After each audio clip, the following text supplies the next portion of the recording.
2022 елның 17 августында Кукмара районында 5-нче мәшкәрә укулары төбәк-ара фәнни-гамәли конференциясе үткәрелде. Конференция башланганчы кунаклар борынгы мәшкәрә зиратында, Тарихи Җәмигъ мәчетендә һәм мәшкәрә мәктәп-интернаты музеенда булып кайттылар. Бүген безнең 5-нче мәртәбә biz инде аны Рәсәй күләм мәшкәрә укулары дип әйтәбез.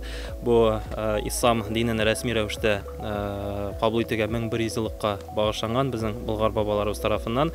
Шуңа күрә шушы тарихи мәчетебез, ул инде 200 елдан артык тарихлы мәчетебез. Шушында эшләгән галимнәрне, шушында хезмәт куйган устазларны, укытучыларны, эшмәкәрләрне бөтенесен искә алу безнең бүген.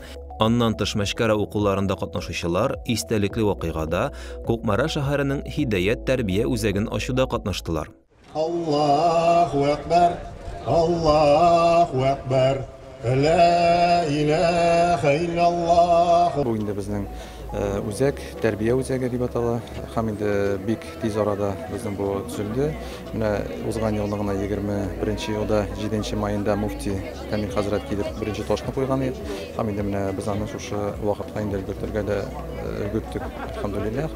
Монда инде безнең 4 яшьтән алып 10 яшькә кадәр балалар шөгыльләнәчәк, монда укулары булачак.